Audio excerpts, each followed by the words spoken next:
Hello, my name is Nicho Martinez. I'm with Glass, and I want to give you a quick, small demonstration on how to use a circular saw, which most people would call a skill saw. First thing, which most controversies are, is right and left-handed saws. You see I got a DeWalt and I have a Milwaukee. Both brands do make a right and left hand, what we call. The first I'm going to give you with the DeWalt, you would consider this a left hand. The reason, and if you notice the difference how the blades on each side and where the handles are, the difference is the left hand you'll use with your left hand if you're a left-handed guy, so your finger trigger is on the trigger and your free hand is actually on the muscle here as you push or whatnot.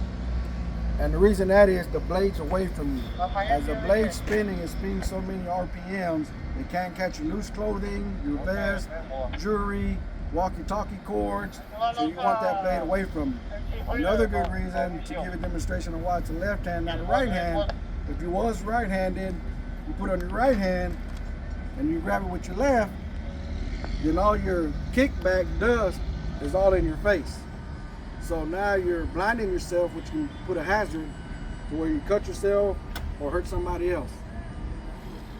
Okay, so there goes your right hand and your left hand, a good demonstration.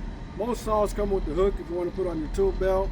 Makes it a lot easier instead of having your hands full of tools. Another thing I want to point out real quick is the blade. The blade, if you come look at it closer, if you notice, the blade is coming up towards you. Therefore, when you install the blade, and I got a loose blade here to show you. That's a brand new blade, a loose blade. If the blade's coming towards you, the writing on the blade is towards the outside. So it makes it easier to put on. This one here is a smaller blade, so it's for the DeWalt. It's a whole different blade. But if you notice the blade, the teeth are coming up, the writing's on the outside. All right, this is the other one. It's a bigger, it's a 7 1/4, that's a 6 1/4. Same thing. The blade, the teeth are coming up towards you. Also, one thing I want to point out is when you're tightening and loosening your blade, the most important thing is do not do what I've seen a lot of people do and grab the blade and try to hold the blade still while I have no batteries in it to show you all that it's safe what I'm showing you. Batteries are to the side.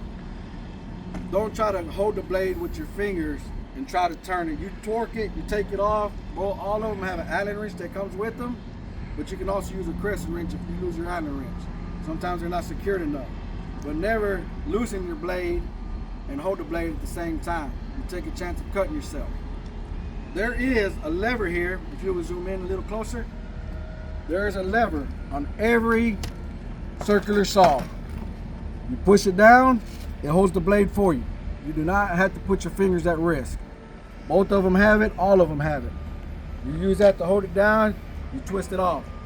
Another thing about the blade that you should know, the screw tightens, the screw unscrews the same way the teeth turn. That way when you're running the machine and the blade's going this way, your screw's not righty-tighty, lefty-loosey as usual, because otherwise your blade will fall off. So your screw is the opposite. To tighten it is right, to loosen it is left. So it's a whole different opposite. Not loosen this one just to show you, just so you can see. You're going with the teeth to loosen it, and to tighten it, you're going against the teeth. So as the blade's turning this way, it's still tightening at the same time. Can't come loose on you, won't fly off, cut your leg off, or hurt somebody else. Another important thing is when you're cutting, a lot of people tend to just put the full blade out. This, for example, when you got your full blade out, you see how much of the blade you got left compared to your material. So if I'm cutting on the sawhorse, here's what happens. Step a little closer, please, and I'll show you. Look at this right here. You see that right there? So as you're cutting your material and your blade is too long, too thicker than your material, and you're cutting the middle sawhorse, you cut your sawhorse in half, your material falls, and you lose your blade, which means your saw could potentially, if you're cutting, you lose it right there. So then you lose a leg. So be very cautious about that. Always put your blade, and the way you adjust your blade is back here. This one's for your thickness, your height, for your material. Just pull it up. It's very simple. Pull it down from the back. Don't pull it down from nowhere else. Always grab your plate. Pull it down to your thickness. Get it to your thickness. That's where you would like it at. I'm gonna set that there for now. And if you're cutting angles, you have another lever right here in the front. So you use this lever, same thing, just one turn.